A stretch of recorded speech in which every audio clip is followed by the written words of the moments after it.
je voudrais, en tant que responsable national de l'équipe PASEC Côte d'Ivoire, intervenir. Je suis aussi directeur de la veille du suivi des programmes, une direction chargée de mesurer le niveau des élèves en Côte d'Ivoire. Donc, contrairement à ce qui est dit, le rapport international PASEC ne fait pas mention de classement. Ce n'est pas ça l'objet du rapport international. L'objectif que vise le rapport international, et c'est pour ça que nous participons à ce rapport international, c'est de fournir des données probantes et comparables sur les acquis scolaires et sur l'environnement des apprentissages. Donc, dans cette étude, 2 dimensions ont été évaluées: la performance des élèves et le niveau des enseignants. Si on prend la performance des élèves, 2 niveaux ont été évalués en début de scolarité, la 2e année, c'est-à-dire le CP2 ici, et en fin de scolarité. Pour l'enseignant et le technicien que je suis, ce qui est intéressant, et c'est la réaction que nous avons, quand je reçois un bulletin scolaire, la première chose que je regarde, ce n'est pas le classement, mais c'est la moyenne qu'obtient l'élève qui a ce bulletin-là. Donc, c'est la même chose quand j'entre dans un rapport. La grande question, c'est: est-ce que de 2014 à 2019, nous avons progressé ou régressé? Et on se rend compte que au niveau, en début de scolarité, la Côte d'Ivoire a progressé. Aussi bien en lecture qu'en mathématiques.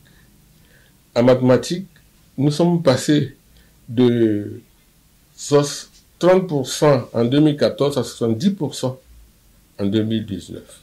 Donc, c'est un progrès substantiel, qui est de 500 sur 1000. Et la Côte d'Ivoire a obtenu 505. On peut le vérifier dans le rapport PASEC.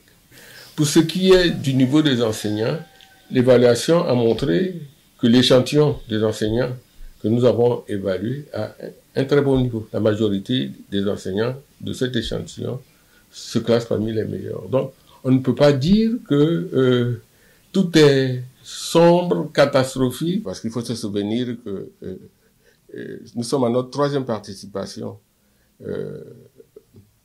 au PASEC. La première participation, c'est de 2009. Et au cours de cette participation, il faut se souvenir que la Côte d'Ivoire occupait le bas de l'échelle. Donc, de 2009 à 2019, nous avons progressé.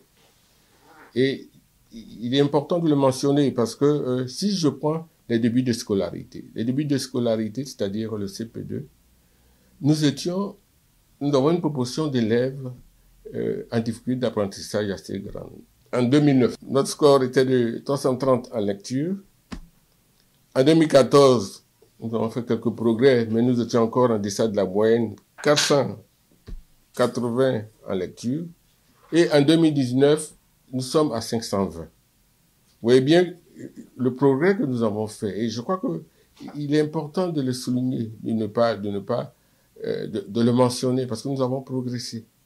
C'est vrai qu'en fin de scolarité, nous avons régressé. Mais je veux dire que de 2014 à 2019, nous avons baissé de 15 points. Mais nous nous situons toujours dans la moyenne PASEC. La moyenne PASEC est de 500 sur 1000.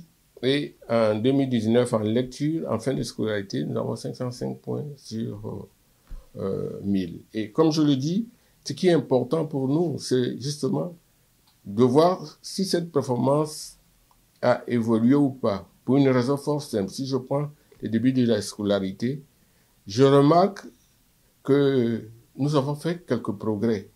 Qu'est-ce que ça veut dire? Ça veut dire simplement que après avoir tiré les leçons de 2014, les programmes mis en place qui ciblaient les apprentissages premiers commencent à porter des fruits. Parce que nous avons progressé. Ce même travail devra se faire au CM2, c'est-à-dire tirer les enseignements pour aller de l'avant. Et c'est là le but même des évaluations passées, permettre justement d'avoir des données pour assurer le pilotage des systèmes éducatifs. Et donc, C'est ça qui est fondamental. Et je pense que c'est la façon d'exploiter le document qui est tendancieux, il faut le dire. Parce que quand on regarde la moyenne, quand on regarde les scores que nous obtenons, on ne peut pas tenir le discours continu. Et comme je le dis, l'objet du PASSEC, ce n'est pas de classer le pays. C'est à dessein, justement parce que pour la Confemène, le classement n'est pas l'élément le plus important. L'élément le plus important, est-ce que lorsqu'on mesure les performances de 2014 à 2019, est-ce que nous avons quelques avancées? Et je pense que c'est ça qui est l'essentiel. C'est ce qu'il faut dire aux gens. Je voudrais même inviter les gens à lire le rapport. Parce que c'est facile de faire de la sensation, mais je pense qu'il faut, j'invite chacun à lire le rapport et à faire lui-même sa propre opinion. Depuis un certain temps, nous avons noté que après la diffusion du rapport du programme d'analyse des systèmes éducatifs de la Confemène, le PASSEC, beaucoup de nos concitoyens ont fait des commentaires sur la performance du système éducatif de Côte d'Ivoire. Je me réjouis d'abord de l'intérêt que les uns et les autres accordent à notre système, parce qu'en réalité, c'est notre affaire commune. L'école est un bien commun, et il est bon que lorsqu'on parle de notre école, nous sentions qu'il y ait une certaine cohésion autour de cette école-là. Pour bien comprendre l'analyse qui a été faite, il faut partir du principe que ce sont des analyses qui sont faites de façon quinquennale. C'est tous les 5 ans que ce genre de rapport-là est dressé par les pays membres de la Confemène. Pour ce qui est de la Côte d'Ivoire, il faudrait bien lire et comprendre que quand on prend nos performances de 2014, que ce soit en lecture comme en mathématiques, nous avons noté une évolution. Nous avons noté une évolution parce qu'en réalité, pour que nous puissions bien apprécier les performances, il faut mettre un ensemble de facteurs en jeu.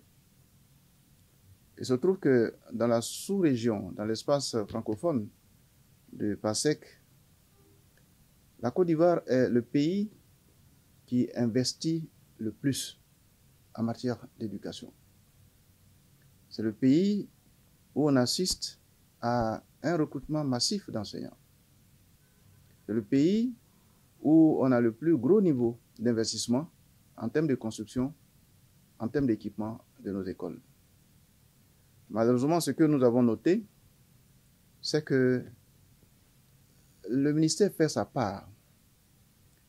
Mais là où nous pêchons, c'est que le suivi des élèves, l'accompagnement nécessaire des parents, ma foi, souvent laisse à désirer. En réalité, pour qu'un élève réussisse, il y a 2 facteurs de façon principale. Il y a devant lui, il y a le guide, c'est-à-dire le maître. C'est lui qui indique à cet enfant, en fonction de son niveau de performance, la voie idoine pour que cet enfant puisse se réaliser dans la vie. Mais derrière lui, il y a le contrefort familial. C'est la cellule familiale qui encadre cet enfant-là quand il sort de l'école. Parce que n'oublions pas que chaque enfant a 2 statuts. Il est d'abord l'enfant de quelqu'un, l'enfant d'une famille, et quand il arrive à l'école, il endosse le 2e statut, celui d'élève. Le côté enfant devrait être un peu mieux regardé que ce que nous faisons, parce qu'il faut absolument que les parents veillent à l'encadrement, au suivi du travail de leurs enfants à la maison.